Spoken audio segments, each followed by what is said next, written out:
Man, so guys, Sam's back. Sam has a lot to say. He's got a lot that people want to hear, a lot that I want to hear. So we kind of made this decision that we're going to try to sit down more, get some more recording time of Sam talking. He's got a list of things that he wants to talk about. I've got a million questions, and I think we're going to try to do this more frequently. Yes. That seems like a good move, because I can help get you talking as the host, and you as the subject of many years and different lives can right. And that's I'll look for your lead on these things, because this is brand new stuff to me. So we'll answer all of the questions that you have legitimately and truthfully. So, and anybody that wants to ask anything or put anything, sure, leave a comment, and I'll try to fish through them as best I can. Yes. To get this started, I will say there's a new giveaway, and your shirts and cleaning products are, I would assume, part of that. A big part of it, I don't think. We've got of course, the Sam Says line that we've had out for a while, this. Yep. And then also in the Trucker's Choice line, which is it's two separate lines, and both of them are really big into this giveaway here between now and the end of the year. Okay. And the whole thing's really going to be promoted. Yeah, so there's quite two truck options you guys can pick from: turbo, supercharged, Coyote deals, and there's a lot going on there. I mean, a lot going on there. So my goodness, yeah. So everything on Cletus's website is going to the giveaway, and support Sam directly with the spray wax and T-shirts. So check out the link in the description. So where should we get this started off? What were you thinking? Well, I've asked a few times, guys. I'm well up in years, but what would you like to know about, and some of them say, okay, we'd like to know a little bit about your service career, how I got started in cars, and where did I grow up at, and, what was some of the aircraft that I worked on and some of the countries when I was in service that I got to visit. So that's just some of a few of the subjects on it. And I will say this on where I grew up. One of the little town made the news here, in this last big storm thing they had in North Carolina, and it was in a little town called Barnardsville, Barnardsville, and it didn't even have a red light, and now it doesn't have anything. I mean, it's kind of took off the map. But that was where I grew up, and it was a long way back into a major city, which was Asheville. But you'd mention, people say, where are you from? You say Barnardsville, and they never heard of that. Some of them heard of Weaverville, and others like, no, we never heard of that. So I just mentioned Asheville, like, oh, yeah, we know where that is. And then I want to say to them, well, I didn't grow up there. But, it's way out here in the country. Yeah, you go to the closest known Just go to the city. closest known source on it. So that's, a lot of folks have asked that, and, did anything happen to where you grew up around there? Anything happened to that during the storm? Oh, yeah, I got took out. It's gone. What little bit was there, and that's gone. Yeah. But that's now my family has kind of moved a little away from that, but still we're affected. My youngest daughter was affected big time in it. Didn't hurt her house, but she couldn't get to and from work. And still, I think in Asheville they don't have they have water, but it's unusable. I mean, you got to boil it to the max, and it's still off color and lots of stuff going on. But it was quite a storm. Quite a storm. Yeah, I mean, it was record-breaking. I think they said it hadn't landslide flooded like that for 100 years. Yes, or so. Very unfortunate in a lot of ways. Some people lost literally everything. And I mean, when I say everything, they had whatever clothing that they had on, literally, and that was it. House, cars, everything gone. So because nobody was really prepared for it like we are in Florida. We're waiting for this storm for 5 days. Preparing. And there you're living on the side of a mountain on the thing, and maybe it's a stream between you and the main road, or the road that you travel on. So when it takes that out, there you are. You're out. You are out. Well, Appalachia, that whole area is a pretty interesting place, part of the country to begin with. It's very much so. It's not really any other place kind of like that where people end up being secluded there like no other because of the mountains, and you hear all kinds of crazy things about the Appalachian Mountains, and it's very interesting. What the small, we're talking, you grew up in the small town. Oh, like I said, didn't even have a red light. I mean, extremely small town. it probably should read more of a township than anything. You know, it wasn't a city, wasn't even a town, didn't have nothing incorporated on it, definitely unincorporated. And it was just a little, I call it a settlement. You know, just people decided to go up there, and there's a lot of farming around that. So, and that's what we were, farmers, you know. And I say rah-rah to the farmers. That's the heart of America, you know what I mean? It literally is. And it's also the stomach of America, too. So take the farmers out and you're hungry, yeah. So it's, but it was nice to grow up that way because you have an appreciation of,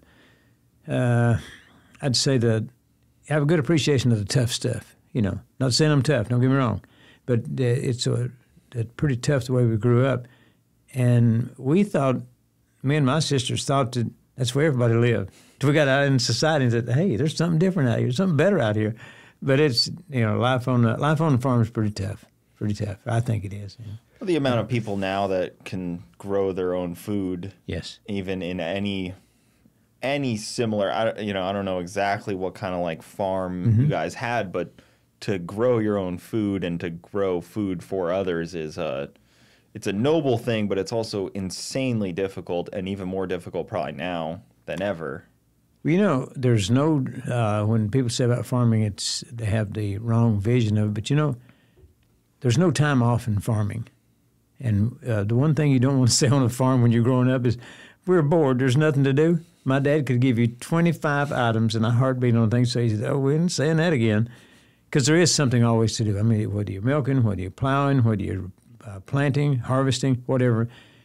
Our family, as a family unit, we never went out to dinner as a family unit. Now, we went separate a lot of times, but a lot of stuff you can't leave on a farm. I mean, just you can't be gone. Yeah. And we never, as a family, took a vacation because you got too much stuff on the farm. We could go back. I mean, tell a bunch of milk cows, hey, we're taking a vacation. They're like, really? I mean, you can't do it. It's just that's just the way farming is, you know. But I have no regrets about how I grew up. It was helpful for me later in life in many, many ways. And, you know, you tell people about it, and sometimes they think, you've been reading too many books. You didn't grow up that way. Yeah, I did too. It's just the way it is, you know. So some of it you look back on and you think, yeah, that was tough, yeah. It's like when the power goes out here, well, it's a camping trip now. But to some people, it's like, oh, no, what do we do? Well, that's part of it. Yeah, I mean, it's kind of, for you, I'm sure it was like power may have been more spotty. I don't know how it was back then. Like how consistent was the power? Or even you had city water. You don't have city water? No, we had a spring. Well. We had a spring there. Well, no well, it was just a spring, which just came up out of the earth. The power, we weren't as dependent on power because we didn't have a washing machine per se. We had a big pot out in the yard that we put wood under and heated the water in it and closed. And it would look like something out of a Western movie, you know, because you got a big stick in there, you're churning the clothes around, and then you got a rub board, you know, a scrub board to scrub them, and then you run through and rinse water. Now, we did have 2 wringers where you could turn like so and take most of it out and then hang stuff on the clothesline, which was just standard fare, but now you mention that to people now and they're like, really? Yeah. Oh, yeah. And then, you know, with having when I was early growing up, we didn't have a refrigerator. Now, we didn't have at the spring house. There was a big, long sluice box in there, if you will, where the spring came up and the runoff of it. And it had varying depths, anywhere from about 2 inches to about, 6 or 8 inches, maybe even, there was one place about 10 inches deep, just so wide. And the stuff you needed to keep cool, i.e. milk and stuff like that, just set in jars or cans or whatever and put it in the water. And the water coming out of the spring is usually in the 50s, and that was enough to keep it cool. So wow. So you'd be using like jars and just putting it in there? Yeah, you take like gallon jars, like when you do the milking on the thing, you'd strain it up and then put it in there, and you put it in your gallon jar and just set the gallon jar in there. And, of course, the cream would rise to the top. You take that cream off, and when you churn that's what makes your butter, or how you make butter. And then, of course, the milk, it's non-pasteurized, so they'll kill me for that, but we didn't know what that was, you know. So it was just whole milk. Wasn't illegal at the time. No, it wasn't illegal. And then when you churned it, you had a print. My dad was pretty handy in wood. And he made a lot of prints, of different designs where when you had this butter churned up, you could put it in that and press it down. And when you took it out, it had the print of whatever he'd carved in there. And it was a way of life, Yeah. And then we didn't have running water in the house. You carried it from the spring to the house, which is a pretty good ways. And that's how the stove, we had a cook stove, just a wood-fired cook stove, and it had a boiler on the end, and that's where you got your hot water, because when you had the hot box up here, put your wood in it, started, it came up and then out. The heat did. Well, the boiler's down at the end. That's where you got your hot water, or how you got your hot water, heated it.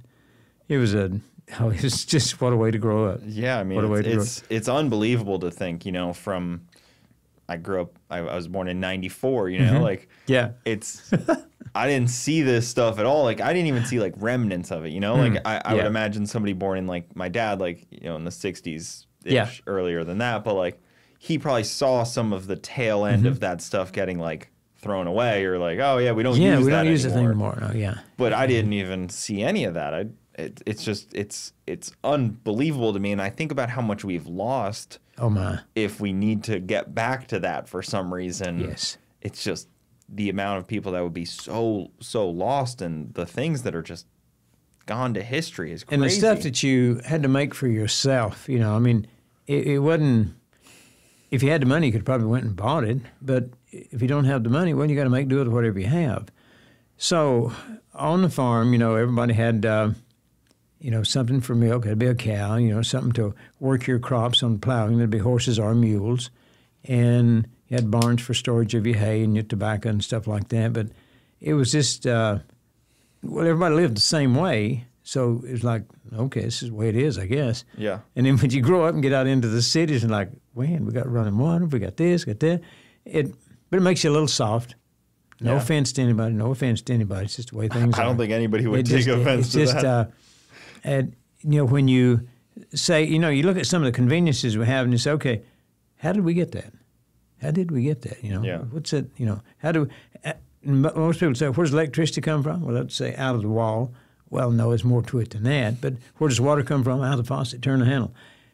And, there's a lot of systems in that, and it's things that we as humans are necessary for survival. So, well, it's even worse than that, too, because some people say, where does food come from? And it comes from the grocery store. Yeah, very good, very good. Good it's analogy. Like, well, where does the grocery store get it? Like, oh, they have a warehouse. It's like, think about that. You gotta use your brain a little bit more here, like because that dirt that you see out there is dirt, and that's dirty. Well, when you plant the seeds in that dirt, and it comes up on the thing, and you go through your gestation period of whatever the crops are on it, then you harvest the crops. And for any of your crops, whether it be a vine crop, apples, whatever on the thing, that's the way that it is. I mean, nothing appears by magic. You don't go over the wand and poof. It's just that's the way things are. That's where it all comes from. Is something in that. Your vine crops, like a cucumber on the thing, starts out as a little seed, and then it comes up and it's got the vine that goes out there and got all kind of cucumbers from very small to very large on that. And even thinking about, your farm you grew up on, having a farm that's not just like, oh, we grow soybeans here is a dying thing as well. Like there's not as many, maybe I'm wrong, but it doesn't seem like there's as many like, oh yeah, we got cows over here. We grow this crop there. Because now you got to like really just hone in on the one to make your money. Yes. You can't just be this multifaceted farm. No, anymore. If you're going to say, oh, let's just get a small farm and raise everything and help support the community and all like that, well, you'll go broke doing that because you can't do enough.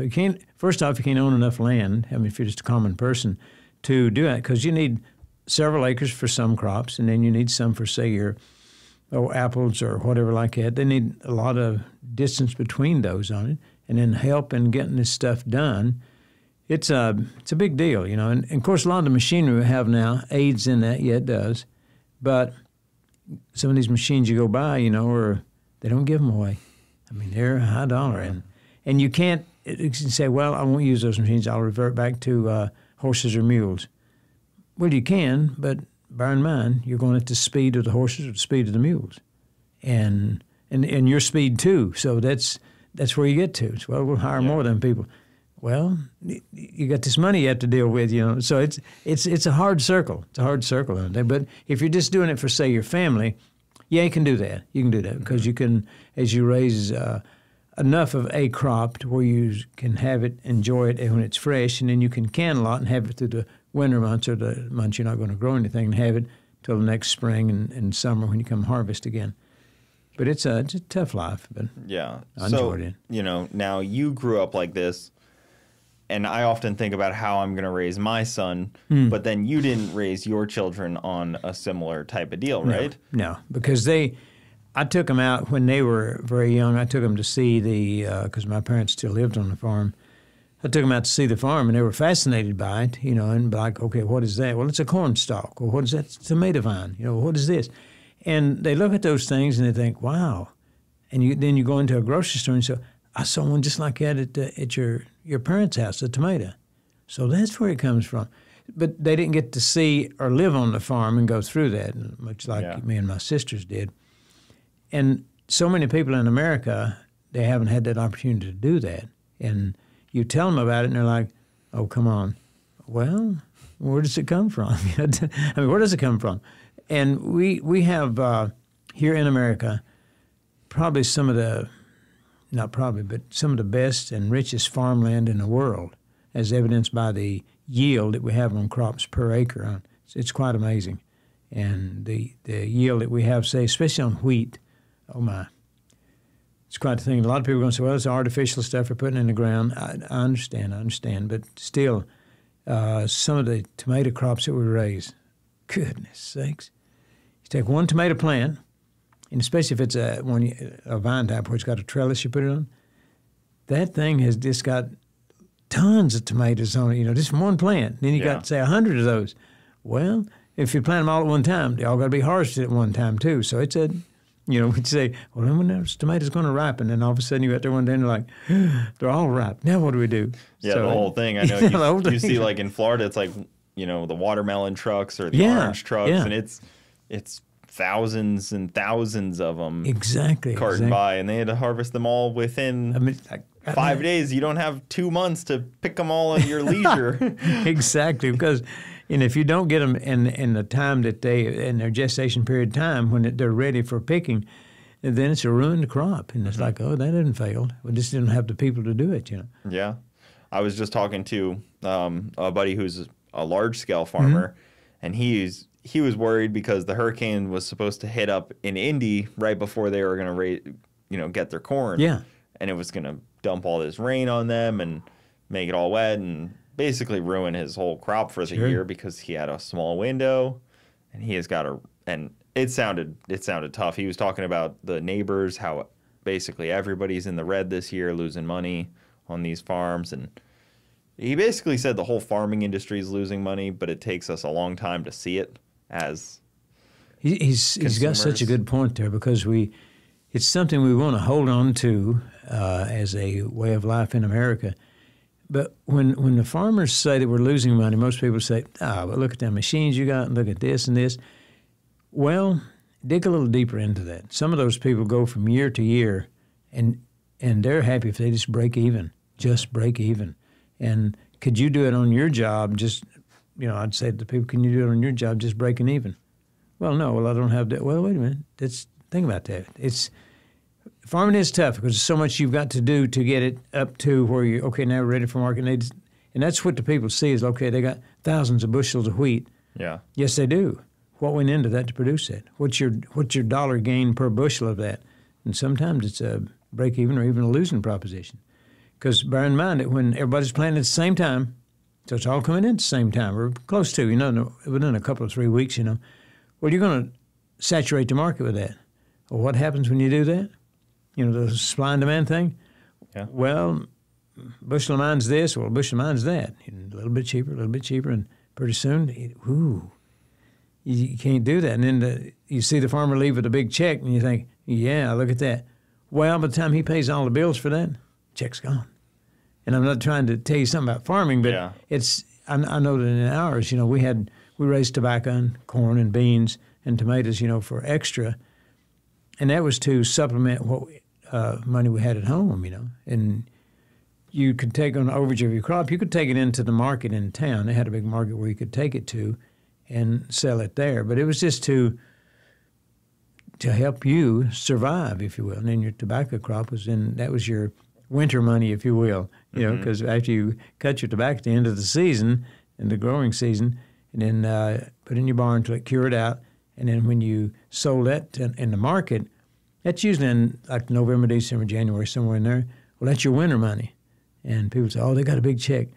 Well, think about that. They put half a year into growing that stuff and, getting it ready, taking it to market. And, yeah, you do get one check, but you don't get nothing from it the rest of the time coming to that. But that's weird. Sound like I'm on the stump here for the farmers. But farming is fun. Yeah, it is fun. And to see things do what they do and when they come out of the ground and all like that, yes, it is. Well, they've gotten so innovative, too, with – when I talk to Jay, he uses drones to spray the crops. Yes. They use every technology available to try to squeeze out every possible dollar.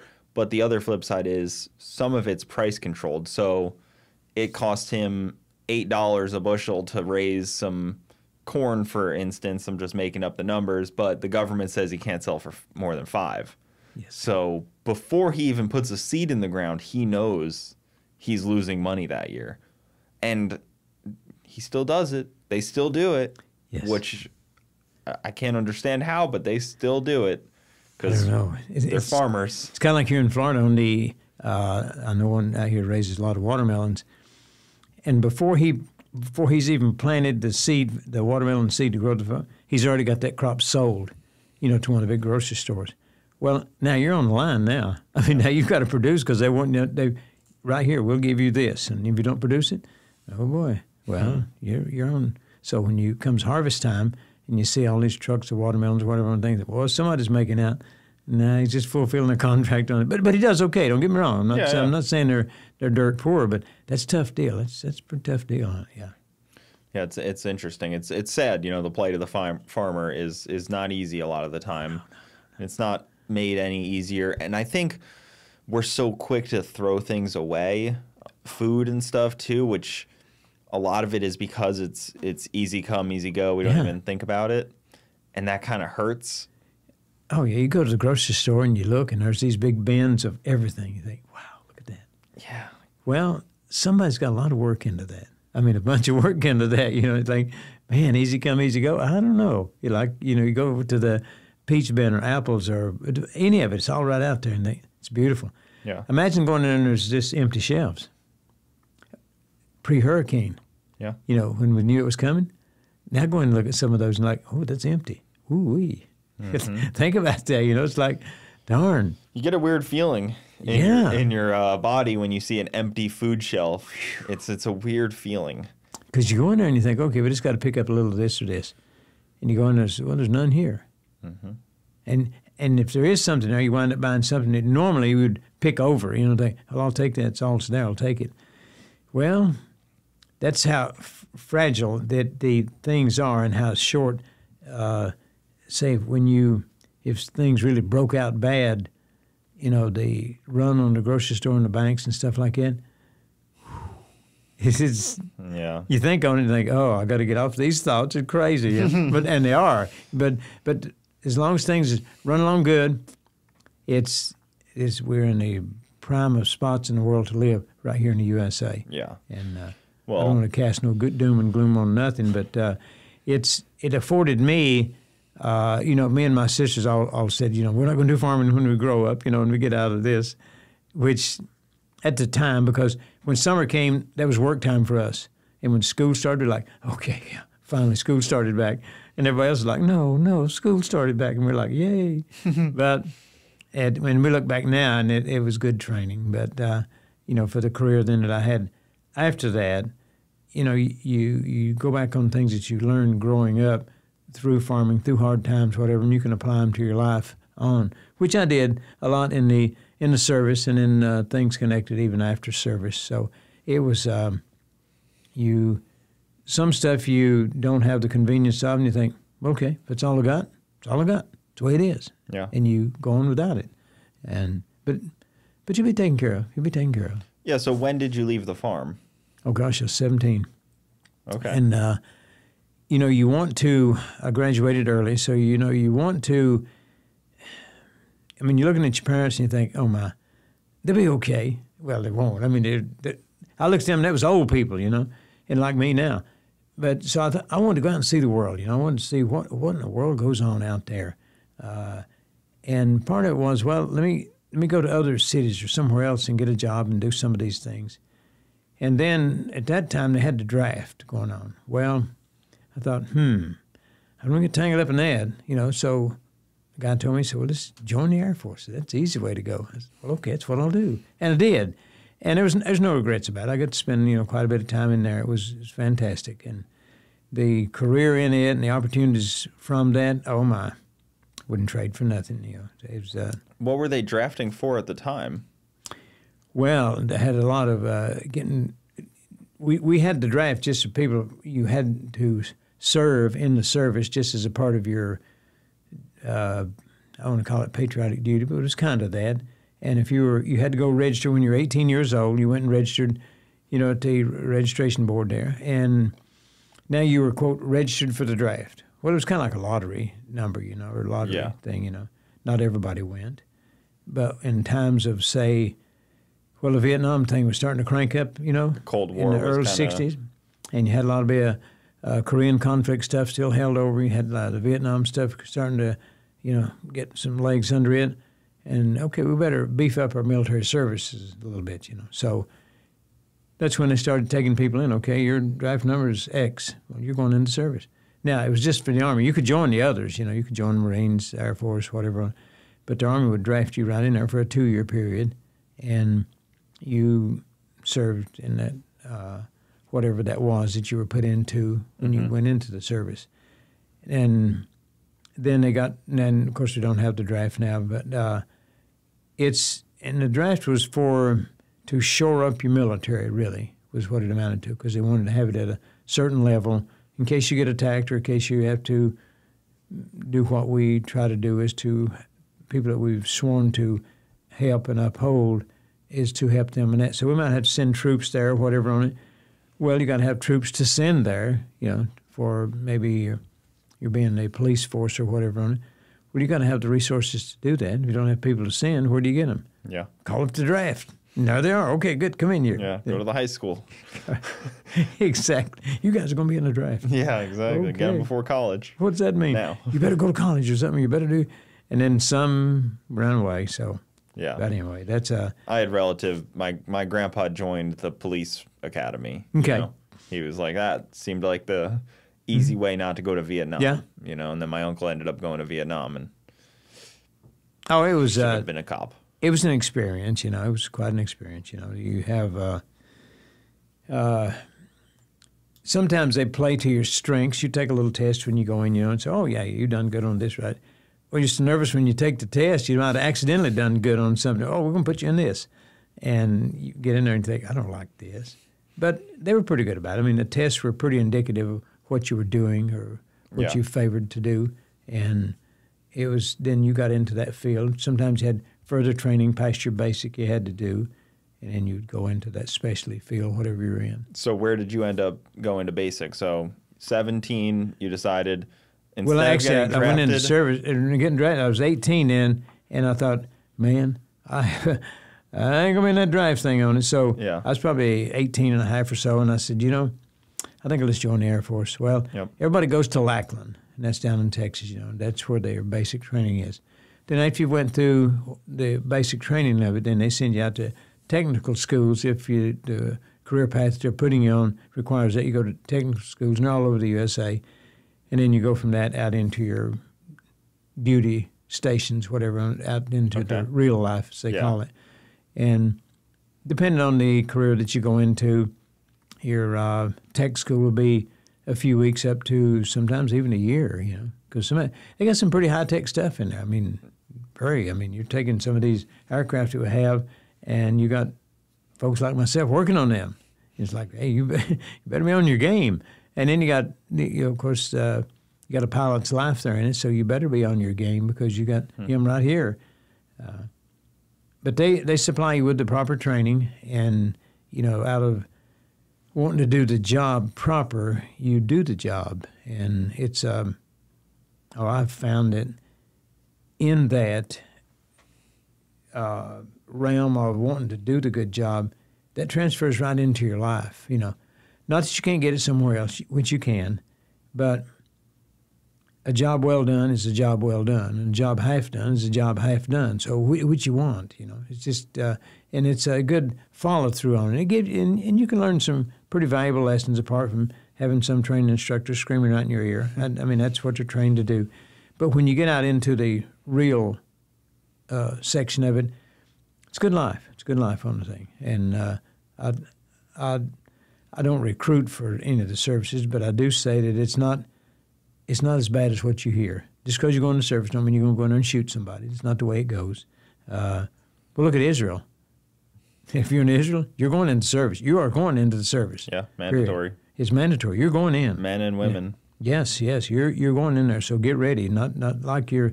Well, they won't pick me. You're picked already because you live here, but it's the defense of our country, the way we live, and I don't regret any of it. None. Period. I have no regrets at all. Of course, that wasn't the question, but it's how we get to live in this country we live in and enjoy what we do enjoy, which is, if you look around, just look around. All you got to do is look around.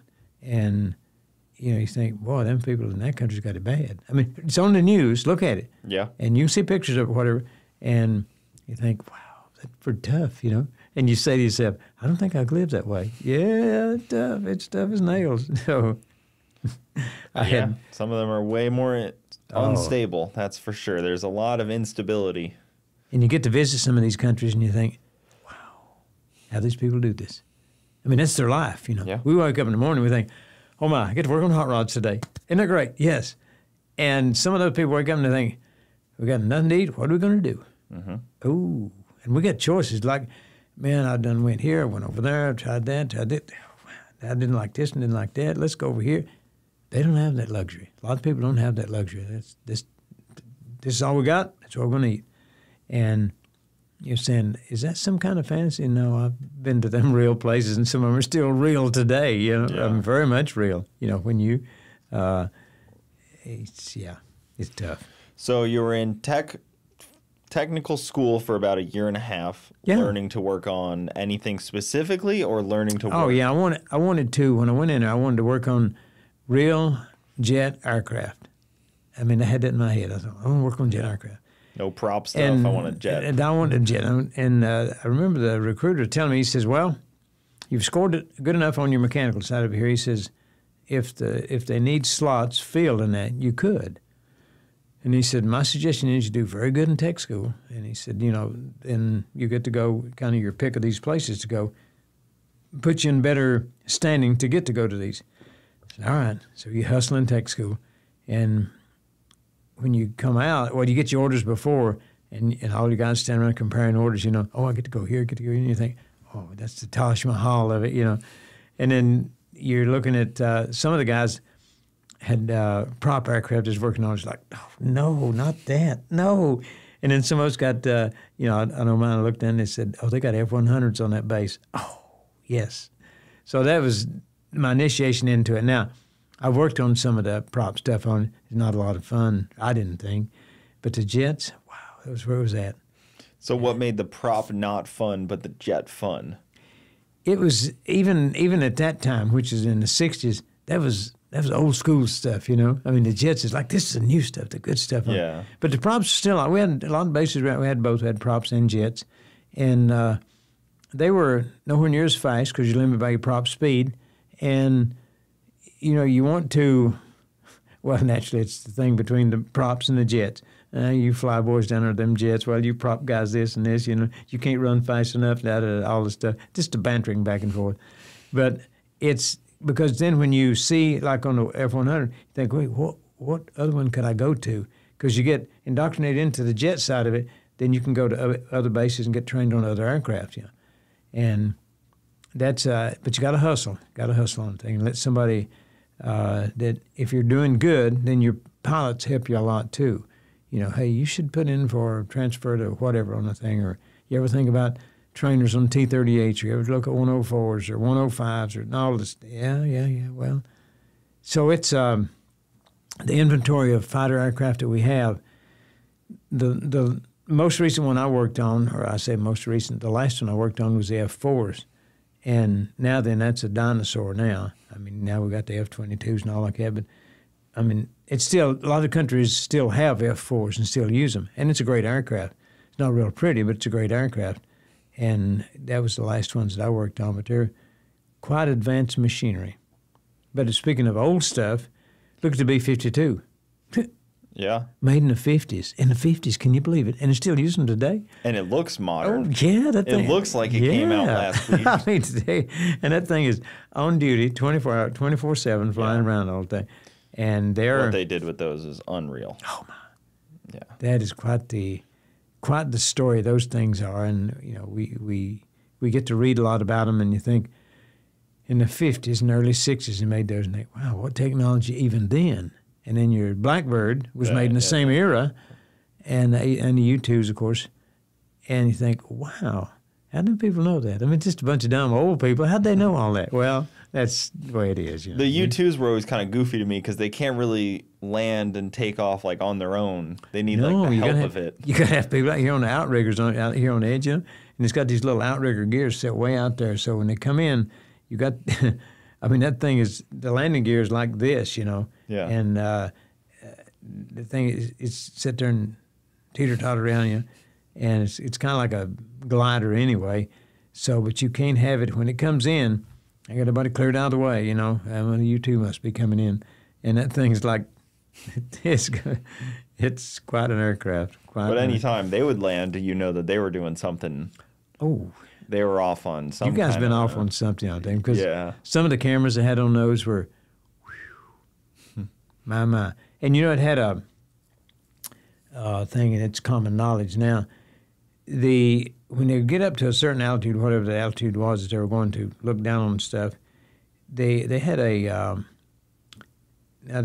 engine that didn't have an afterburner. It was just we'd call it normally aspirated on thing versus, say, like some other power adder on it. Well, you could pull that thing back to like 16 or 18%. Which most of your J57 engines, which is what it was, had to idle at around 51 or 52%. Well, this thing could pull it back to like 16 or 17 because it was so light. It just cruised along. And it's very quiet along at those speeds. And you could stay up for a long time because the fuel usage wasn't much. So so how did they do that? I have no idea. Yeah, it is really a awesome piece of engineering. Even the 71, the SR-71 Blackbirds, they didn't seem to get the use, though, that, like, the B-2 gets. No. They kind of were like a fleeting thing. I mean, it just it was the hot rod of the world. I mean, look what we made here on the thing. Yeah. And probably somebody said, okay, man, hot rod, now what use is it? It's kind of like your wife would say to you, okay, we got this hot rod car, now what do we do? Can we take it to the grocery store? Oh, no, baby, you can't do that. Well, can we take it on vacation? Oh, no, we can't do that. Well, what good is it? Well, that'd be, because it was a hot rod piece. And I mean, it's got records today of speeds and all that, even now held up. So, yeah. I mean, when you can outrun a missile, okay, well, we'll take that. They are cool. There's just something nostalgic about seeing something like that. It just makes you feel. Oh, when you look at that, like, you're like, oh, man. Look at that thing. Look at that thing. Wow. Because it's funny. I'm not a big fan of the military-industrial complex as it is today. Yeah. Oh. As Eisenhower said to worry about type of thing. But then you see something like that fly or like a B-2 fly, and you're just like, all right, I'm in. I'm in on this one here. I'm in on this thing. I'm in. All right, I'll pay the taxes. Or you see the Navy's group come by, their group called the Blue Angels, or you see the Thunderbirds of the Air Force come by, and you think, yeah, that's our country. That's what we are. And then you see some of the jet fighters come up to practice, and then, it gives you a certain feeling about it, like, yeah, that's us. Sure is. And some of the stuff that we do, I'm not trying to make us out to be no, because we're just as bad as anybody else on it. But we do have a grand country here worth saving, worth fighting for, worth doing whatever needs to be to preserve that. I'd say that the things we produce, when I say the things, I'm talking about like aircraft, weaponry, and stuff like that, the fear of other countries of that is what helps us as much as anything on it. Yeah. I mean, wow. Well, you look at like our Ford class vessels, the aircraft carriers, and it's like Yes.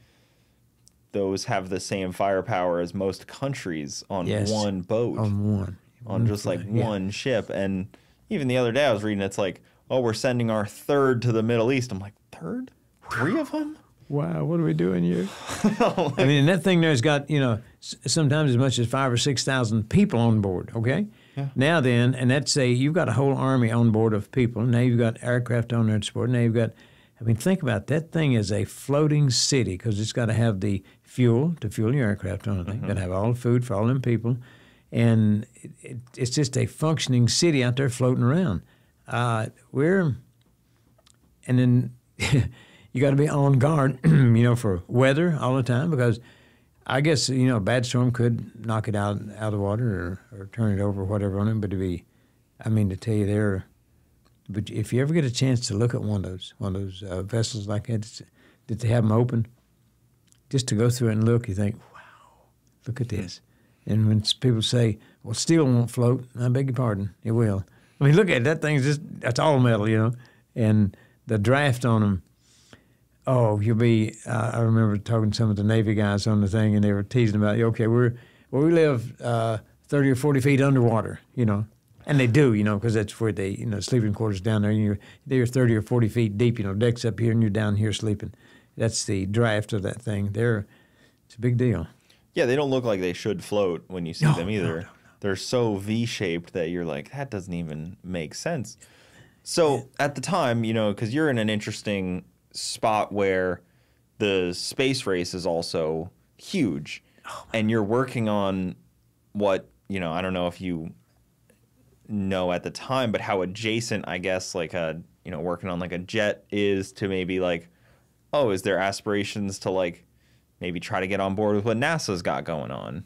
Oh, of course there is, and that's the cream of the crop, if you will. I mean, those people that are around that, there's some, we call them nerds or whatever, but there's some brains in there. I mean, them guys they know what's going on. And yeah, the ultimate dream in the service, especially when you're around the aircraft a lot, is to be, how do we get into that, It's kind of like serving with the Thunderbirds or something like that. How do you get into that? Well, you got to, when I say on top of your game, you got to be on top of everything on it. And first off, you have to be a career person, because if you're just in there for the tour, no, they're not going to take you because they put too much money and training on you to have you 4 years later and you're out. Oh, now we got to do it again. They want career people in it. And I can understand that. I mean, at the time, people, they call you a lifer or whatever on the thing, but now you look back and you think, wow, look at what all they got invested, and they become dependent on you. And now then, okay, your time's up next month. And it's like, now you become a short-timer and out you go. Yeah. Well, come on. Some of these, those guys been in there 20, 25, 30 years, and then they retire. But in that, they're serving their part in there. And some of this stuff, we have some pretty complicated machinery in the service industry. And when it's developed out here in the private sector and it goes into the military, well, who's going to work on it? Them people are not coming to work on it because they're not soldiers. They're not coming. They're going to train the people over here, us, to work on these things. Well, when you have the privilege of some of this stuff to work on, you think, well, this is leading edge stuff, yeah. And then, of course, you have to have the security clearance to do that because some of those things you get into, now you're fire pickings for another country. Hey, want to do this or this, or give us a secret to that? No. Yeah. So it's a never-ending mission to keep people trained for these things, and even after 30 or 40 years you're in it, and you go out, it leaves a big hole. If you've not got somebody trained up to come into that position. But then that's a universal thing because all countries are that way. But still, we have here, I say here in this country, some of the things that we develop are quite incredible. Most of them are good. Some are used wrong, but They're all tools. It's tools, yeah. Tools You're can right. be used in different ways. Yep. The U.S., I always say the U.S. military is like a hammer, and everything looks like a nail. If all you have is a hammer, that's kind of the very dangerous good. part of it. That's the boom. Yeah, this is the only tool I have. It's a hammer. And we're getting in. You guys look like nails to me. Boom. Okay. Yeah. No, that's a good analogy. I like that. And we have the military that we have is we're extremely well trained, and by comparison, say to others, people might say, well, this has a better military, this or that on thing. Well, if you listen to the other countries speak about us and the military here, well, think about it. Why do so many people want to come here? Why don't you want to go somewhere else? I mean, this is the ideal place to go to, right here. Yeah. And, what, would you risk your life to go to another country just to get in? I don't care if they shoot me, I'll still get in there. I don't know. Would you? No, I don't know other countries. I would try to break into their border to get in there. I like it right here. And it just sounds like I'm doing a commercial for the USA or anything, but to think about it, when people risk their lives to get to come to here, there's a reason they're doing that. Yeah, and they risk their lives to leave somewhere often. Yeah, as exactly, well, exactly. Which yeah. is even crazier because you're risking your life to leave and get somewhere. Yeah, right. And to even double down on coming here, but it's also right now, which is interesting too, because, maybe in the 60s wasn't good for everyone. Yeah. Yeah. Now is very open to everyone, and it's very interesting where it's a here and now, this time period. Cause yes, this time period right now. I'd like to be a student of history as best as I can, and there's been some time periods that weren't quite as forgiving, I would say. Yes, yes. We have our country is full of people that had to get away from oppression, stuff like that, and that's what's made us what we are, and I understand that, and still that core is still here in the country. Has a lot of conflicting stuff around it. I understand that too, but if you think about what we have, and you have to run a comparison on it, and a comparison on yourself, and say, okay, and look at my daily life. If I took everything out, could I handle it? I don't know. You got to ask yourself that, and not just on a day, not just for one day. Could I just take it out permanently? Well, no.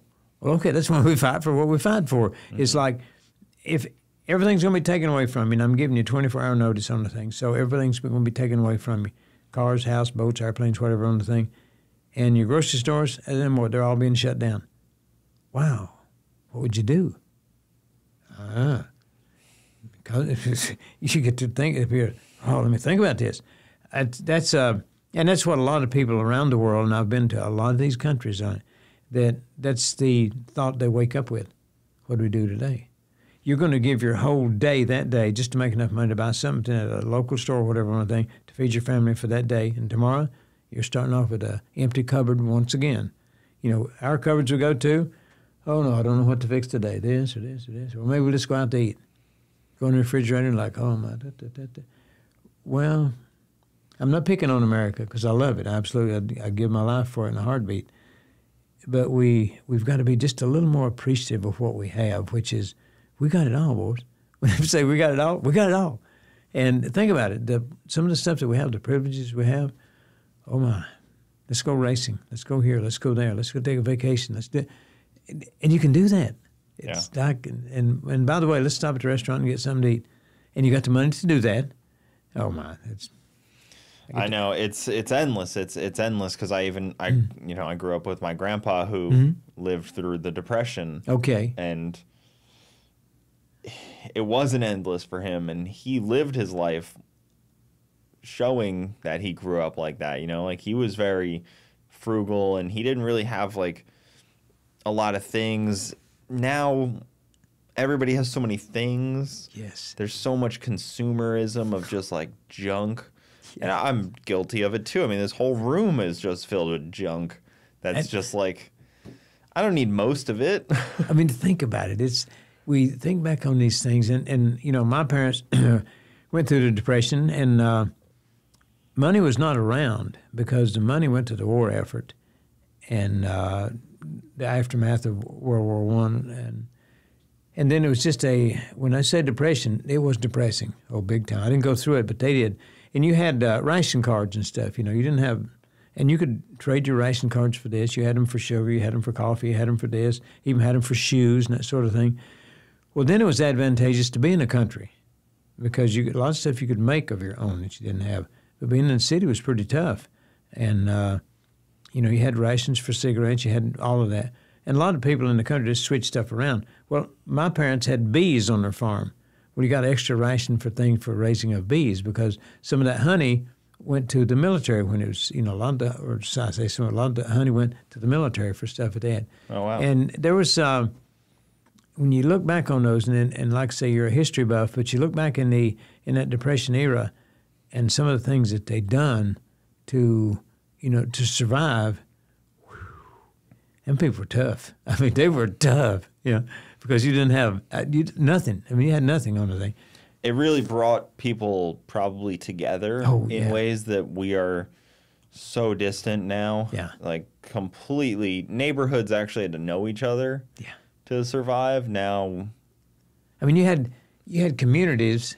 They weren't towns; they were communities, and they even spilled over into the 50s and 60s. That I got to see communities were so close, and sometimes when we'd be setting out tobacco, like you raise your plant, and you had it in this big bed. Well, you took those up at a certain time, and you get ready to plant. Well, the community would get together. Okay, we're going to work here this day, planting so and so's crop, and tomorrow we'll be over there, and tomorrow over there. And it's the way it was. I mean, nobody said, "Okay, what I owe you?" What? I couldn't pay you if you asked me. So you worked in this crop, worked over here, worked these people, worked here. And then like in hay harvest and stuff like that, well, we're all putting up hay over here, putting up hay over there. And then tobacco cutting time, well, we was helping these people doing this. But then it just started slowly going away. People became ones. And it's like, okay.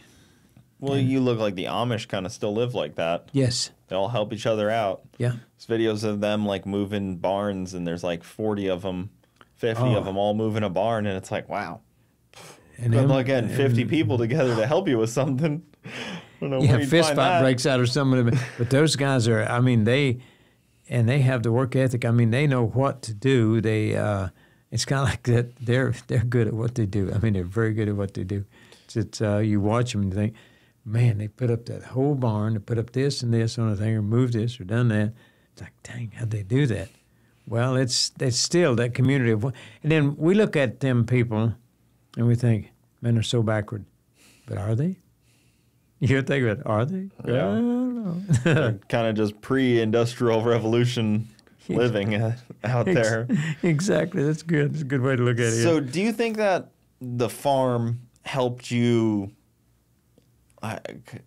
dietary health maybe? Like, because, food now is so different than what you were experiencing that I would imagine that it's almost like that first early childhood development of like only eating real food has probably lasted you, pushed you into the right direction your whole life. Because, you think about it, we didn't have sprays for crops, like your tomatoes or beans or whatever on the thing. And we didn't have that. I mean, there's just a certain amount that you knew that something was going to eat, and that was it. Yeah. Now, later on, they had some sprays that came out, but we didn't use none of that stuff. It just was when you put your crops out there on the thing, you just hoped that there wasn't a lot of deer there at that time. There is a lot there now, but you just hoped that something didn't get into it or some kind of bugs or whatever didn't get into it and tear it up. But it was, I think, real food. It was really real food on the thing. Tomato was like, you didn't have to worry about washing the thing up. Just go there and pick one and take a bite of it.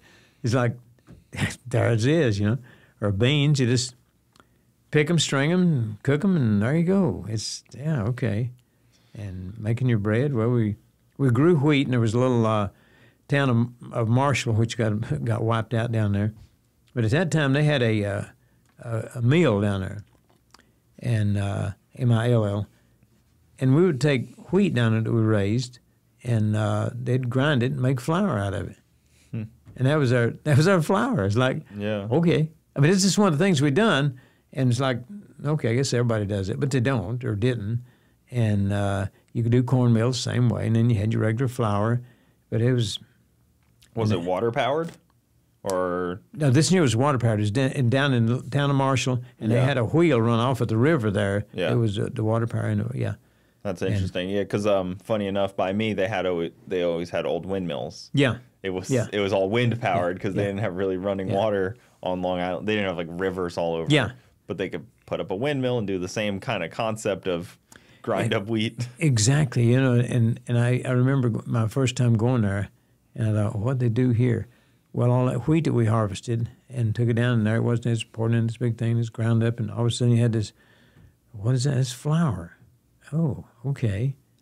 All right, good. And that's what your mom, this guy told us, what your mom uses to make the bread that you like, or the biscuits or whatever. Yeah, well, it sure is, you know. And so then you get to see all of it now. And, you know, you'd have, when you'd plant your seed, you know, for your crops, you look at it and think, okay, I mean, you don't know what it's going to be, but, you know, that's a corn, that's a bean, that's a this or that.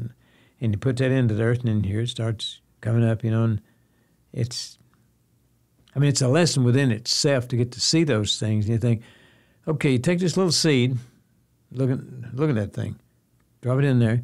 Could be an acorn, oak tree, could be a little seed like a apple, could be a cucumber. I mean, depending on what you're doing on thing. And so you're putting the seed into there, and then up comes your piece, and then you harvest your crop.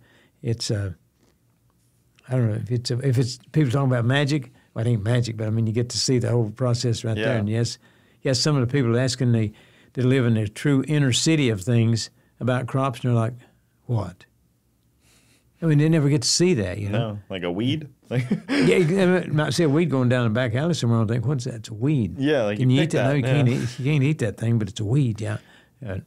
Yeah, people don't grow anything. And, you know, I've often even kind of been frustrated by the state where they plant all of these plants, but none of it grows anything. I'm like, you could have put, you know, peach tree there, maybe an apple tree there, like an orange tree there. Like, you spend all this money putting these trees everywhere. I mean, think about it. They could grow things for when you people. have at your homes now, they say to come out in the county or whoever it's going to be is going to say, well, you're going to have this many trees here, this here, and you're exactly right. Why couldn't you say, okay, I'm going to plant orange trees along that, and then this and that, and they'd probably say, no, you got to have this tree. Well, it's going to be an oak tree. Got to be an oak tree, yeah. Why? Yeah, Can't eat them acorns. Can't be something I eat. It seems so simple. But it, you know, and it gets around to those principles of that, and I look at it now, and I think, wow, if true hard times hit, we're in big trouble. Yeah, we're in big trouble. So, what was the schooling like then? What was like?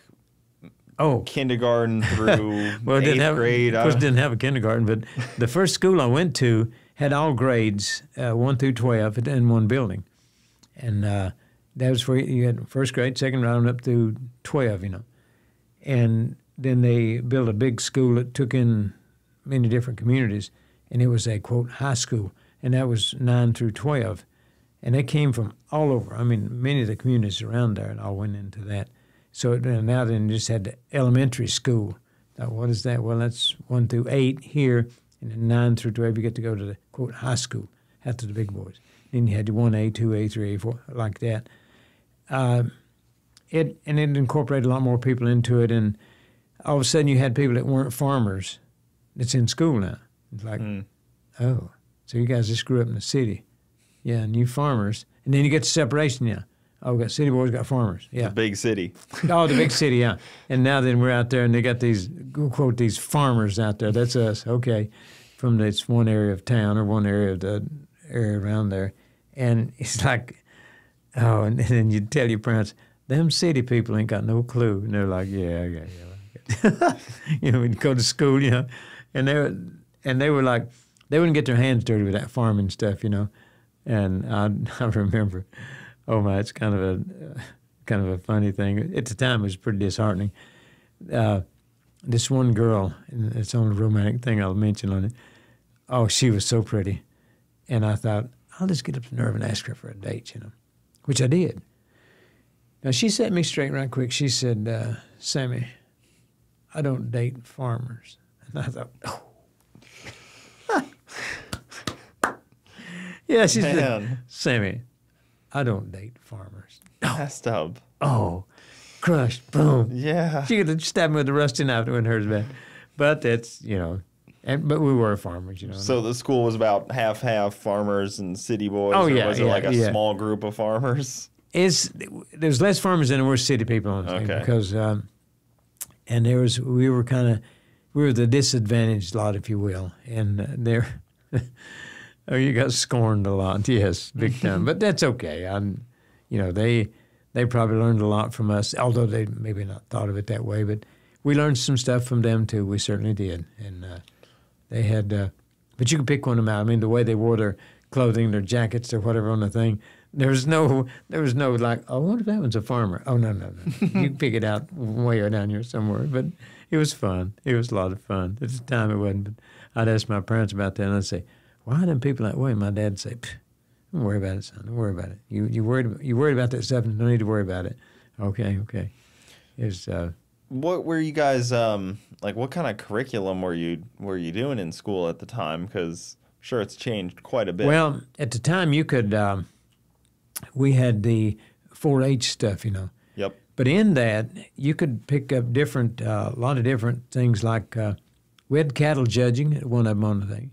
And that was a specialty, if you will, that you could go into through the 4-H, And then there was tool judging. There was lots of different things. Then we had shop and lots of things within that.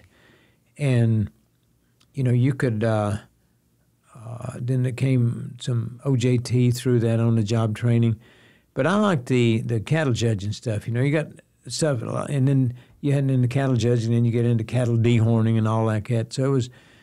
then the animal husbandry and lots of different things in that because you're in the farming. And just because you're a farmer didn't mean you knew everything about it, but there's so much stuff you could learn through them. And these people who were teaching it, now they were real farmers on the thing. I mean, they knew all about this stuff on it.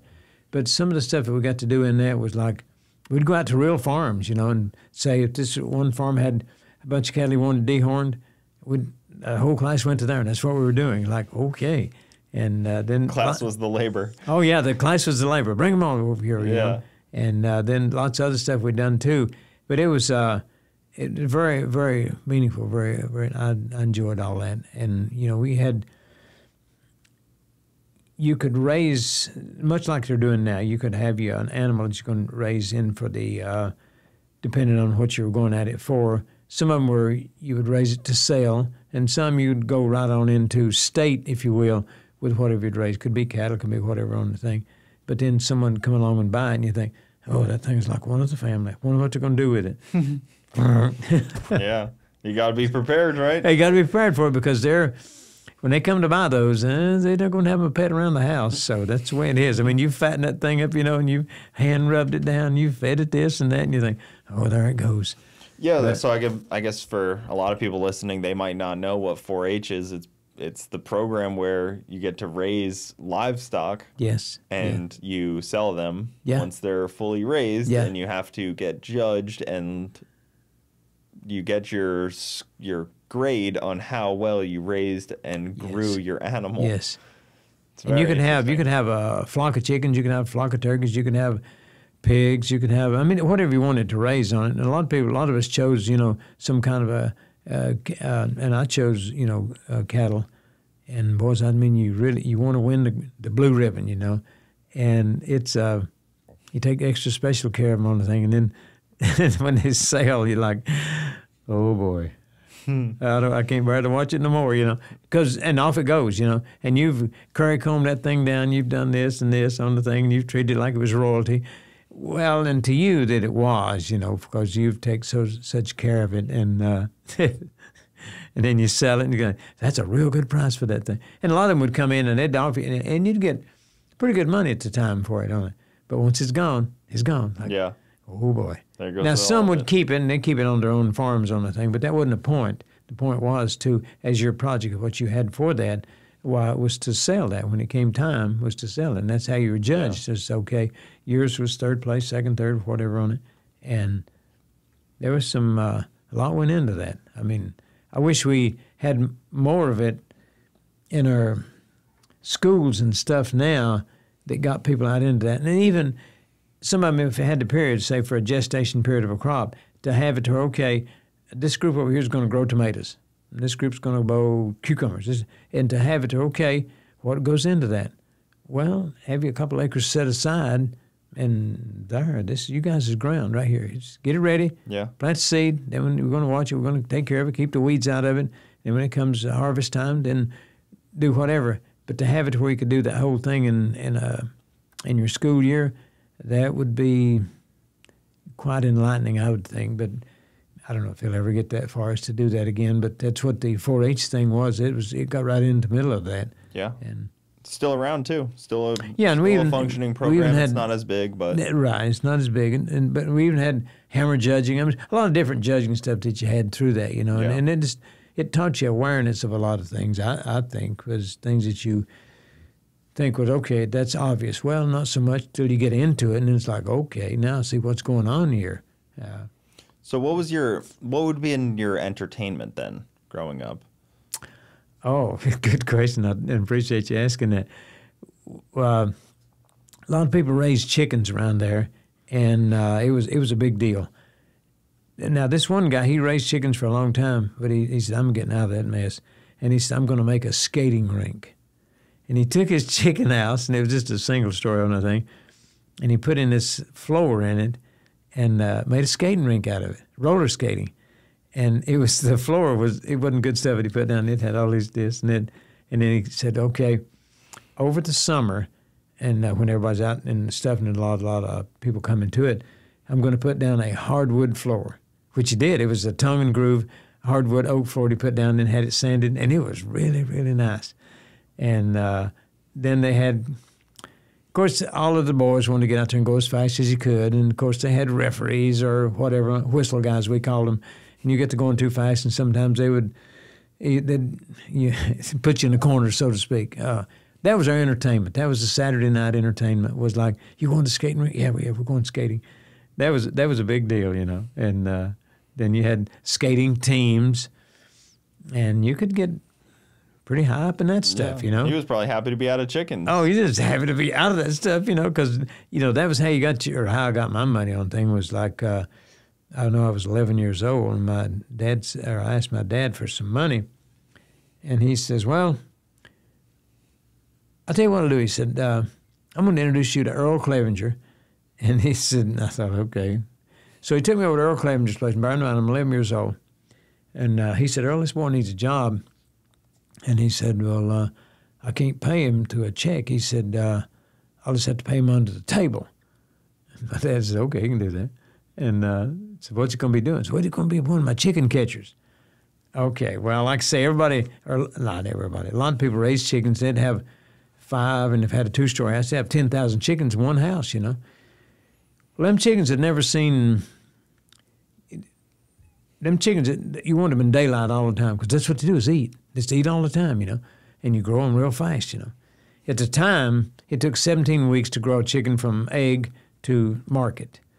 And now then I think it's 7 now. But anyway, because they enhanced the food now. Mm-hmm. Well, them chickens, bear in mind, the lights have been on the whole time. They don't see any humans because the feed's put in a big rotating thing here. But it just runs it through all the time. Them chickens, and what they're doing, well, they're just sitting around eating, you know. And that's, so when they're ready for it to take to market, well, you take these people in there, it's your chicken catchers, and they go into one end of the chicken house, and them chickens are like, what the heck is that? It's humans. And you start walking slowly. Well, them chickens go all to one end of the chicken house. Then you turn the lights off.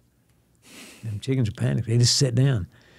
Well, you pick up, and depending on the market or the place that you were taking them to, it'd take like either 17, some required 19, some would even require 20 going in one chicken coop. And you'd put 5,500 on a truck. Well, you had 13 chicken catchers, you know, and as fast as you could go in and get you a load of these, went out, fill up a coop, back and forth, back and forth, back and forth. And then, but you get paid $5. $5, no taxes, no nothing, for each load that you done. So it was like And on those nights you had 2 loads, that was $10 for that night. And you'd done that 5 nights a week. You did Sunday night, Monday, Tuesday, Wednesday, Thursday. And you could make $50, $60, $70 clear money in a week. Yeah. Well, it gets you in a little late at night, And I mean, it's hard to go to school, do your studies, and then do that too. And I know a lot of times I'd get in late and my mom would say, son, yeah, you can't keep doing this on the thing because, you're burning the candle at both ends. But it's money to, I had more money than I could spend. 11, 12-year-old kid. Yeah, and then you got 13. I'd done that till I was like 15 and a half years old. And it's like, you're getting pretty good at this thing, but, oh, my. I had to undress out on the porch, because you stunk. Oh, man. You imagine being around them. I mean, you're tromping through it. It's pretty loud, But I'd imagine. But that was good money, at the time because you could afford to do things. When the guys would go into town, you drive your car into town, you get to ride with somebody, and they'd go to at that time, one of the fast food places was really good, and it'd be $2 or $3, and like, yeah, I got that. And because a hamburger at McDonald's was 15 cents, yeah, big deal. But it was a real hamburger. Yeah. And then you get to go to some of the fancy ones where they had sandwiches, and you might spend $5 or $6 on a meal. Like, wow, we live in high on the hog here. Yeah. But that's some of the early growing up. That was really quite something. But I remember those days, and sometimes you get into thinking about that. And now you go out to a lunch and it's $10 or $15, and you think, wow, what about the old days? But the wages are different, so everything keeps in a pattern of it. You won't have no 15-cent hamburgers now unless somebody's just shutting the door down. And I don't think anybody would want to eat a 15-cent hamburger now. Like, okay, there's something wrong with that. Yeah, no, thank you. I think I'll pass on that. Okay, yeah. If you don't mind, I'll just pass. Give mine to somebody else. But now then, your minimum wage is up. Whatever it is, and going higher in some places. So pretty soon it'll be to $20 or $25 an hour. Well, naturally, everything has to go along with that, what does it say? A rising tide raises all ships, Yeah. So, and it does, you can't have, and everybody's always looking for the better price, better price, better price. Well, how close to zero can you go on a price? When you get to zero, what's there? I can tell you what's there, zero.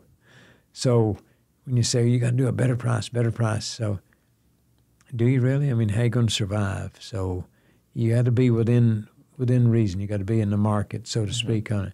And when people are constantly coming at you with, well, you got to lower that price, and you want to say, well, if I went to zero, would it be okay?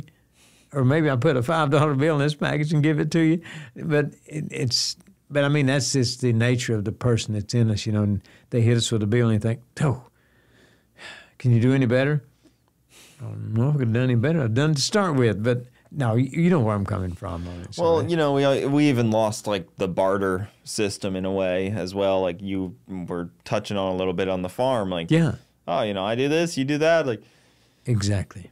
It's like a shame because that system is like a human nature thing. It's been in human nature forever, thousands of years. It's been a barter system. And it worked, it'd be tough to do it today because we're so entrenched in what we do. But it would work because, people say, hey, time for dollars. Well, let's say the dollar was out. What would you do? Yeah. Use your skill set of what you have to make you something or to get you something. Say, if this guy over here's got something you want, what skill set do you have you could trade him for that? Yeah. Well, I don't know. Let's find out what he needs.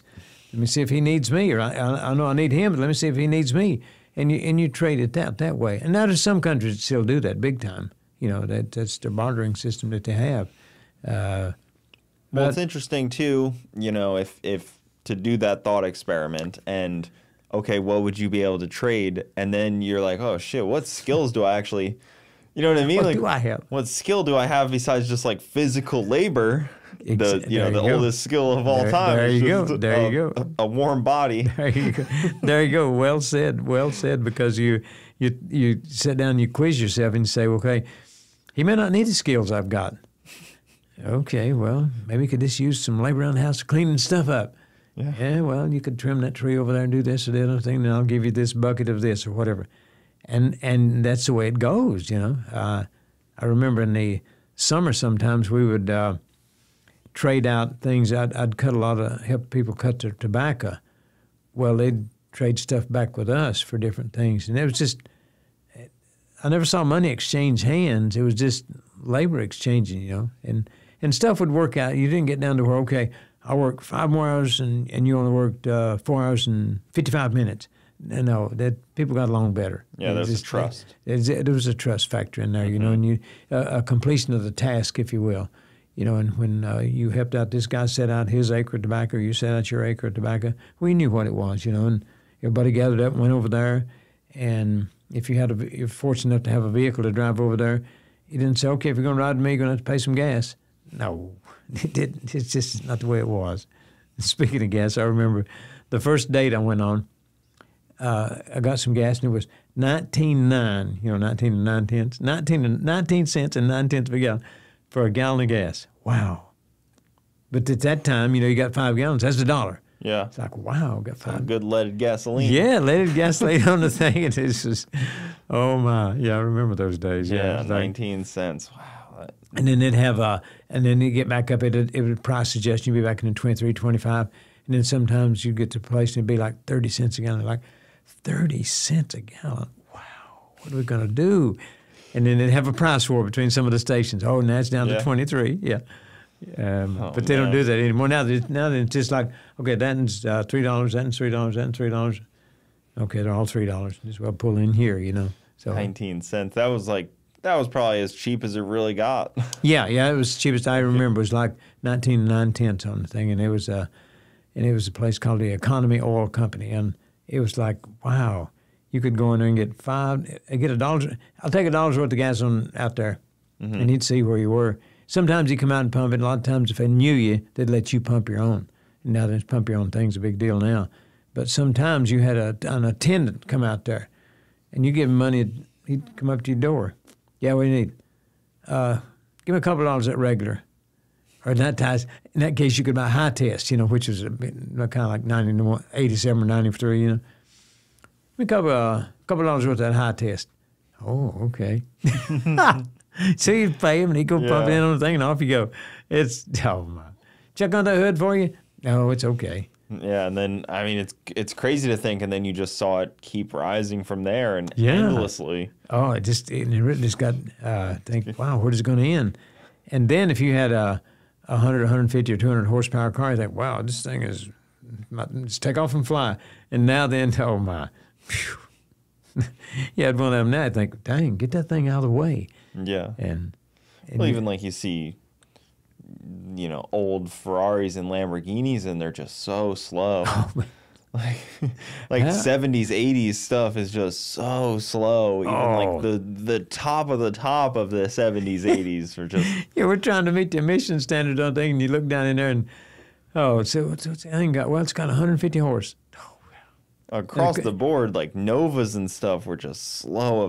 They were pigs. And the combustion chamber would be this big, you know, like, okay, you'd have to put a half a gallon of gas in there to get it to fire. Oh, my. Well, we've got to meet that emission standard. And then you had I remember on a Corvette one time, it showed down there, it was like 280 horsepower on the little placard down there. I was like, man, that's big. And at the time, that was big. And then now then you look down on the placard like 700 or 800 or whatever. Oh, my. Yeah. But, I remember some of those on it. It was, golly, the combustion chambers on it. They'd have like, in the combustion chambers, being the 70s, some of them maybe like 78 cc's on your combustion chamber. Man, God. And they wouldn't get out of the cars wouldn't get out of their own way. And they knew better. They just couldn't do better. Absolutely knew better. Oh, yeah. Just weren't allowed to. You can't do that. And then we had the gas lines. Give you an idea now. Okay, you remember the other day when we had the hurricane? Here's an analogy for you. Back in the 80s, we had the world's run out of gas, so they say. And everybody's lined up to get gas, you know. Oh, you can only have 10 gallons over here. Well, it's all you can have. Lined up forever down through that. The other day, what happened the other day at the storm? What's the big long lines for? Well, people in there to get gas. This one station I was at, I pulled in there, And what I get to see? A fist fight broke out over. I was in line already. No, you pulled in yet. Man, come on. Yeah. So you get gas. What are you going to do? Where are you going to go? You can't. A lot of the roads are They're blind. just driving around. You're driving around looking for gas. Driving around looking for Oh, yeah. my. It was, and then all of a sudden, as soon as the storm had passed, in a couple of days, okay, the gas station got gas over there. There's only a couple of cars there. Yeah. And what was all the panic about? Once everybody got power back. Yeah, and then if some station had, I know it was a 7-Eleven down on 64. Hey, they got gas, never opened up. And the line was immediately way down through there. It's like, okay. And before the people way down the end line got in, out of gas. Yep. Oh. Yeah, that would be my worry. You see those trucks pull up, they're not that big. They're only so big when there's a long line. I mean, you got, 5, 6, 8,000 gallons of fuel, and they got all these people lined up for a mile down through there. Well, they're giving it free at the Freedom Factory. Yeah. At Bradenton, they were lining people up with a truck full of gas to give free government get your gas. 10 gallon of gas here. I'm like, okay. Yeah. But I didn't, but a lot of people did. They had it there for one day. It was just, they were lined up, big long line, yeah. Oh, I'm sure. I saw it up in like Clearwater, St. Pete. They were doing it. I was like, I can't imagine. Oh my! How crazy that would be, because we're out. We're still out far in the middle of nowhere. Yeah. They're in the city. Oh, free gasoline in the city. Yeah. Drive over there right now. Oh no. Yeah. We're driving to get gas. Well, we're going to use 5 gallons to go get it in 5. Okay, we'll be out by the time we get back. My goodness, that was. But you think about that was some of the analogy you got to see between those two on it, and it lets you know that, sometimes these things they'll cause you to panic just a hair. If you don't, just be patient. Just think about it a minute. It's okay. Yeah. It's okay. It's like, please just think about this a minute. It's okay. It's okay. Okay. People panic easily. No. Very, very easily. I don't panic for myself, but I got a child. Yeah. And if he needs something, there you go. A little different. Way different on him. Because you know yourself, okay, you can survive because you lots of things you can do. Figure it out. But then the women, well, now it's different, and the children, way different. So that's a responsibility you've taken on. So you think, okay, I got to provide for them, so I may have to join in the panic. And sometimes you do. You get in the grocery store and think, oh boy, you ain't getting that nice loaf of bread because that's mine. Yeah. Yep. And then you go to the milk side of it and like, wow, what blew through here? But it's what we as parents, like, okay, we will provide for them because that's what you as a parent does. Okay, this is my responsibility. The wife, the children, that's my responsibility. So I got to do something better. Yeah. Just sit around and say, oh, toughen up, you'll be okay. No, that's not how it works. You can't tell a 2-year-old, toughen up, boy, you'll be okay. He's like, I'm still hungry. Yeah. Well, you'll get over it. No, that's not how they go. You got to find something for that 10-month-old baby. That's for sure. Right quick, because when they let you know they're hungry, they ain't no letting up on that crying. No, and I can't imagine the pain that you would feel of not being able to feed your crying baby that's hungry. It's just like there's nothing that would feel quite like that. Because you think about, sometimes you read about different crimes, and the guy might say, well, it was to feed the family or feed the baby. And you're thinking, well, they caught you for stealing. And he's going to admit it. Yeah, you sure did. Yes, you did. You caught me for stealing. But it was not for me. I took it straight home. Mm-hmm. And he's telling you the exactness of it, too. So we look at that sometimes, we think, oh, I wouldn't do that. Not so quick. When you get yourself in that position, you might think, maybe I will do that. Yeah. So it's and sometimes the hard times of the world, they test us on those positions, And for those people that haven't been in it yet, it's pretty tough. So get ready, And I'm not trying to spread doom and gloom, but think about how quick hard times can come around. Think back on the pandemic. That thing hit quick. One day. Boom. Yeah. So I would say to folks, the same thing I say to me, keep yourself ready. Just keep yourself kind of ready, Yeah. And it don't hurt to be ready. I mean, you don't have to panic on it, but it don't hurt to be ready. Well, being a part of community helps in that situation too. Well and put. we're both part of churches that will help Yes. anyone in hard times. Yes. And I think that's a big part of what churches do that people forget and don't realize the importance there of just being able to come together and help people. I mean, they set up lawn cleaning services and all kinds of good stuff for after the storm. And that is a big plus of the churches, that's what they do. And they're not trying to come out there and recruit you. They're actually there trying to help. And they're not going to take your name and number and then bug you after the thing's gone. Chances are you might not even see them again. Yeah. But they're there for you. They won't question if you've been to the church. It's like, what else do you need? Do you need this or that? Yeah, I could use this. And somebody's going to bring it to you. Mm-hmm. There you go. They don't come in there with a bill. Oh, you know this. You got to repay that. No, there's no IOU. Out of the goodness of their hearts, that's what they've done. That's what a lot of it is about. And those people, when they do it, they genuinely do it. And they're not, like I said, they're not coming back to you and say, remember we gave you that apple pie, and now we need repayment. They don't do it. That's not how it works. No, it's not how it goes. And that's the part of the spirit of America, if you will, that we have. That is America, and you can't put your finger right on it and say, okay, this is right here. Well, that is America, because when Americans see Americans in need, they just go in there and help them. Yeah, it's like racers. You can go out here and race the guy right at the track. You and him might be in the finals. He might beat you, but I can tell you right now, when you pull out on the road, if he's out there broke down, you're going to pull in and say, hey, what do you need? That's the way it is. I mean, it's just the American spirit of it all, if you will, is that when someone's down, well, so what you need. And if you got it, give it to him. Don't loan it to him, give it to him on the thing. And you say, well, they might take advantage of it. No, they won't. No, they won't. It's just, no. That's not how we roll. That's not how we do it. We have so many things here to be. We have lots of horror stories, too. Don't get me wrong. We have lots of good stories, too, of people helping people, genuinely helping people. And sometimes they just fade into the woodwork, and you say, well, who done that? Well, we don't know. Well, even the point that they may take advantage of it, they might. They might, and it happens, But that doesn't change how I live my life. It's a risk you take or run problem. Or whatever on the thing. It's like, I used to tell my daughters, they'd say, Dad, when you put money in the collection plate on a thing, how do you know they use it properly? I don't. But it's not my responsibility. That's not my job. My job is to, whatever you're going to give them, whatever you're going to do, and I'm trying to turn it into some sermon here, is when you put that in there, your job's done. Yeah.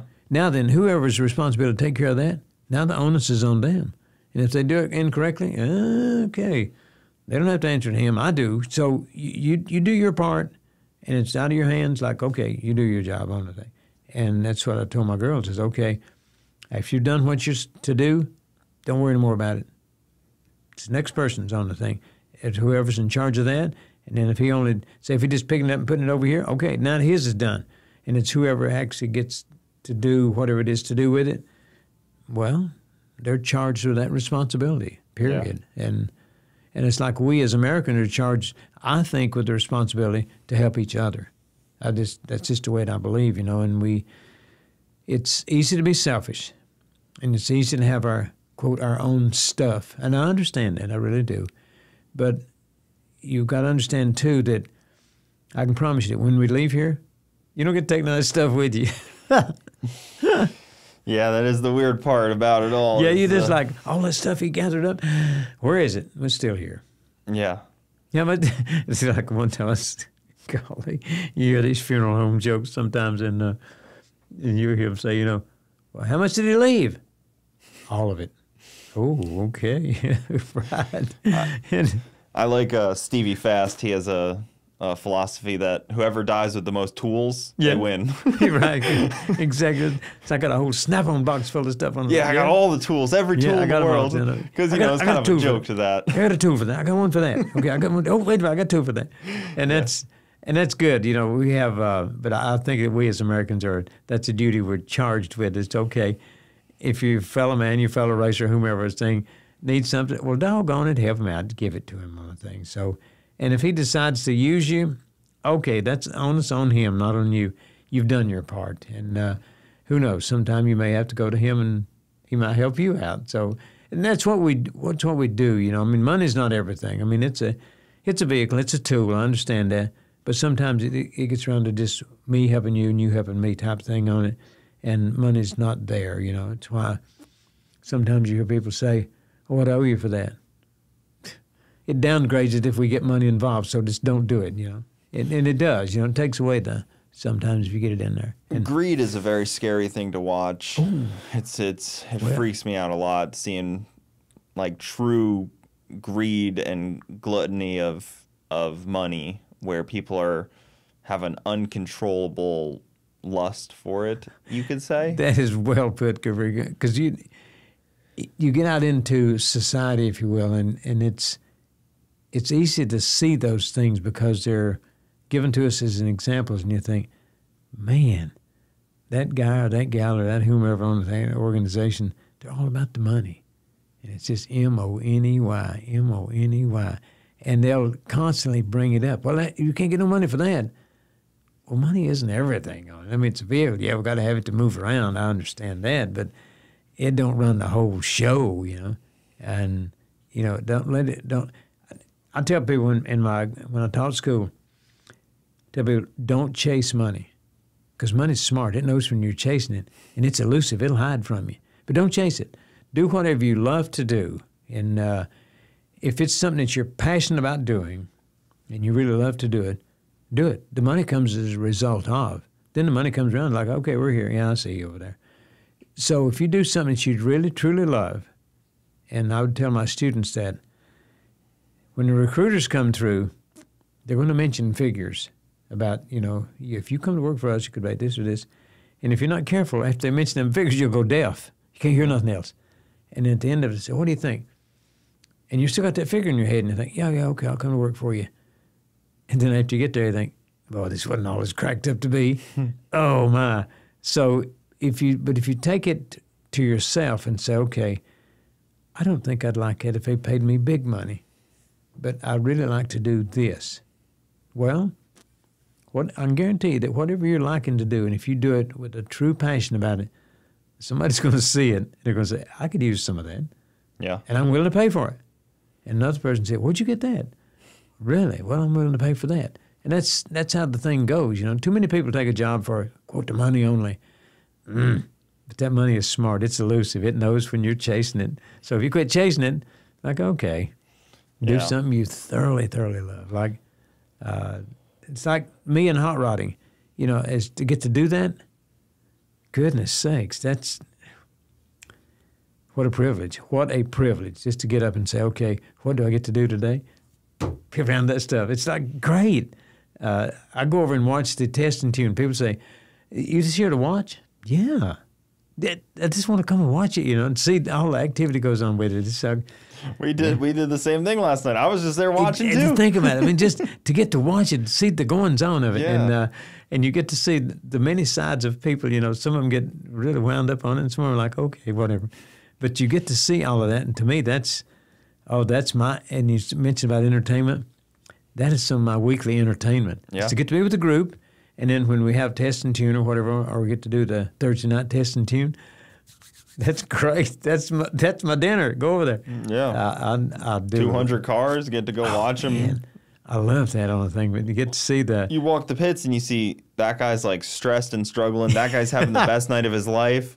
Then the next guy, you know, he just rolled up. He's got no money left after paying for the gate fee, but he's excited to go race. Like, very good. It's crazy because you just walk it and you see like a different emotion. That guy's got the nicest rig in the world, but he's sad. He's unhappy in his life. So well put. So observant of you, because you know you see some of them people come in with the rig and you think, whew. That's got $500,000 written all over it, and you look in there, and then people are sour as grapes, and you're like, whoa, that, and you get out like, yeah.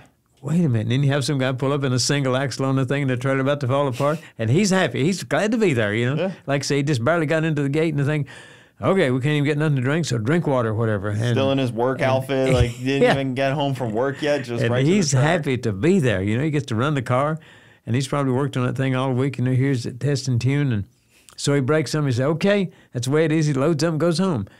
And then the big boys come in, the others, and they break one like, oh, they got no kind words for it. Like, well. So then I say to them people, I want to say to them people, why are you doing it? It makes you so mad. Why do you do it? I mean, you're so mad at the car. And that car don't have no feelings. You can't talk to it. They don't know how to progress backwards. That's the problem. Because there's a fun level, and then there's a level where it's not as fun anymore, and they keep pushing, and at some point, your return diminishes. And if you can't, and I say to people, if you can't have fun at this thing, you might want to reassess it.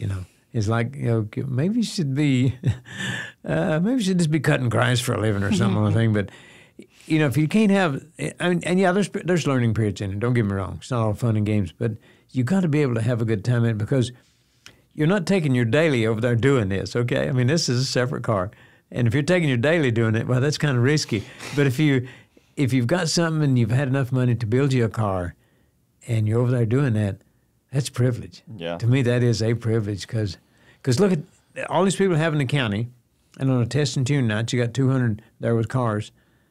That's not a big comparative. You got millions of people in the county or whatever on it there, maybe not millions, but you got a high number of people, and you got that many racers. Ooh. But think, you're in a privileged position. You get to do it. They don't. Yeah. Well, with racing, I think about this quote a lot of the guy that likes to walk will walk farther than the guy that is just trying to walk to something. You just got to like to walk. Yes. You got to like to fight through it, to struggle a little very bit. Good, very good. Or else you're not going to really survive in it. You got to like the struggle, the pain. And if you got I look at it this way, is if you got a race car, you're in a race to see what you can break. And because you're going to find a weak link, and all of them's got a weak link, and when you break it, you fix it, and try to make it better for the next one, so that thing don't break, that part don't break again. But that's a part of it. That's why you're on the leading edge of all this stuff. If it's just ho hum, if everybody's running a 18 or 20 second deal, well, okay, pretty soon it's not no fun. But as you get, and people might say, well, what's the objective? Going to zero? No, get as close as you can, though. But whatever that you're doing, you want to test you first off, or I think you do, is, okay, let me think about this a minute. And then you'll test your pocketbook, too, and you'll test your wife's patience, too. So you want to say, okay, do I really want to do that? And if you do, and your heart's in it, then you work harder to get your parts for it. But if it's like, no, I think I'll just sell this rig, well, sell it and you'll be miserable because you're like, dang it, I got this stuff in my blood, and I can't get it out. You can't purge it out. It's just there to stay. So even if you got one sitting at home that you're working on, and you hear a lot of guys say, my car's not ready yet, that's okay. I understand that. But you're working on it. I mean, you've got a dream of being out here to it. Yeah. And that's good. I like that. Well, the success is having an end goal. Of course it is.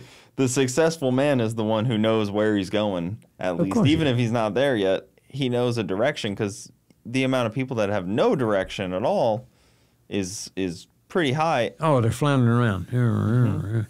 Yeah. And one of the things that I've always admired about James is that car can break in any which way possible, but the guy has perseverance on this stuff. He can push through.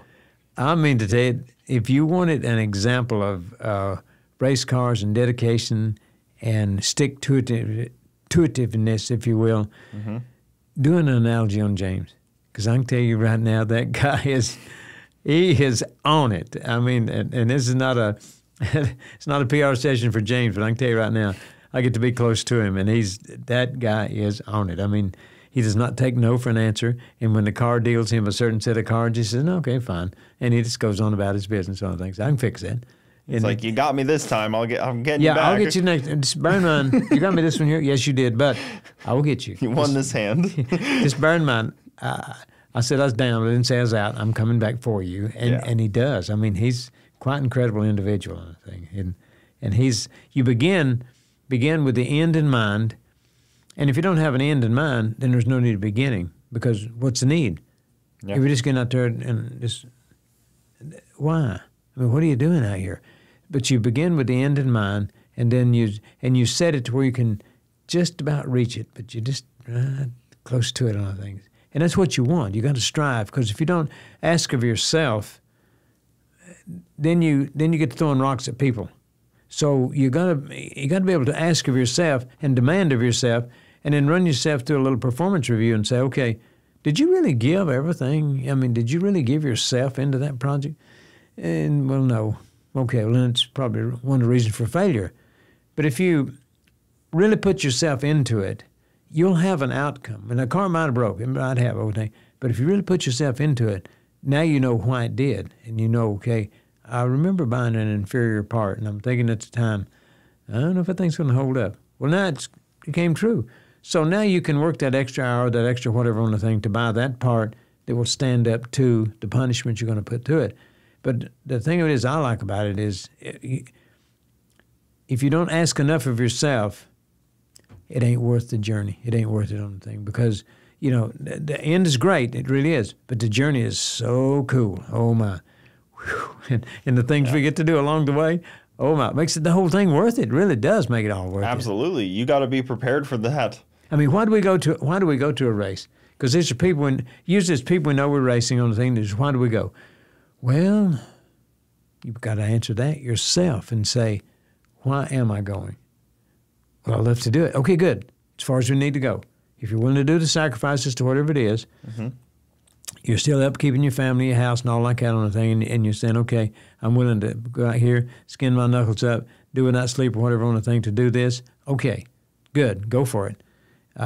It's just, to me, that's what it's all about, is to, when you make that commitment, and everything's about commitment on the thing, because if you're not going to be committed to it, it just won't work. It's like a relationship. Okay, so you're not committed to the relationship. Well, why are you in it? You're not committed to the car. Well, why are you doing it? You're not committed to your job. Well, why are you doing it? You're just dragging the place down. If you don't commit to it, and it's not a PR thing for an employer, is if you're not going to give that employer 100%, what are you doing there? Yeah. And you think, well, you know, he's more well off than me on the thing, and I'm just going to halfway do it. No, that gives you a bad name on the thing. Not him. He can do without you, you know, because he can fire you or whatever on the thing. But if you put your best out there on a thing, it gives you a better feeling about it on the thing. And they're no. And that's what I've taught my girls through the years. Okay, if you're going to do something, put all of you into it. Put all of you into it. I mean, go for it. And if it's not going to do that, then it ain't worth doing. Just back away from it. No, it wasn't worth doing. And don't let age or something like that, because you can still have the same level of commitment regardless of your age. You just slow down some on it, but you still have that commitment to doing whatever task you've put in front of yourself. So I get to rattling on, and I apologize. No, you're fine. I was listening. But you know, I see so many people that are not willing to ask of themselves. Now they may ask a hard task of someone else and grade them on it, and that's okay if you're in a position to do that. But then, what if that same task was presented to you? Could you perform the way you're asking them to perform? And could you? Well, I don't know. You've got to ask yourself that. And if you can, well, okay, good for you. And if you can't, well, you might want to step up to the plate, you know, and say, okay, this ain't working out. I would ask my employees in the company that I had, that's what I would ask of them. I want it to work. When I go out the door, you don't even know I went out the door. And when I come back, oh, you're back already? I didn't know that. Not be watching me. Oh, he's out the door. Oh, let's lollygag around. Oh, he's back. Go tighten up. No, don't do that. Don't do that. I mean, if that's what you're doing, then tell me why you don't want to be here. Is it the money? Would more money help you? No. Okay, good. Then we're not a good marriage. In what is it I could do that could make it better for you to come to here to work on the thing? Because if you're not giving your best and your best effort on it, we're not in a good marriage. And you're thinking, well, that's Pollyannish. No, that's what we as America and we as Americans, that's what we did. You know, it's like we were willing to go that extra, whatever it took. Yeah. Whatever it took, it's what we did. And we got away from that some. And we said, no, let somebody else do it. No, no. And we gave a lot of that technology away. And now it's turned around and bite you back, you know. So Yeah, I hear it all. I don't want to go too far on this. I know Oh, we'll go there. we have a lot more topics to Yes, we do. hit on things, but Yes, we we'll do. wrap this episode up from here, guys. Like I said, the giveaway, all Sam stuff. If you guys want to hear more of Sam, please comment down below, because this was a lot of fun. I'm glad we got to do this. And thank you, audience, for putting up with us old people. I appreciate you. Thank you. No one's putting up with you. People are eager to hear this kind of And stuff. I want to, please let me know if there's some aspect of my life you'd like to know more about, or any, because my life really is an open book on the thing. It really is. And anything you'd want to know about on the thing, please tell me. I'll be happy to share it with you. And I'll give you references to where you say, oh, he couldn't have done that. Well, I'll give you references to people you can call and say, yeah, he did. He sure enough did that, yeah. Oh, don't worry. We're going to keep pulling at this thread as this That's fine. series goes now. Of That'd be fine. me asking Sam to tell us all about the cool That'd stuff be he's fun. done. But thank you guys so much for watching. Go get all Sam's products, and we'll see you next time.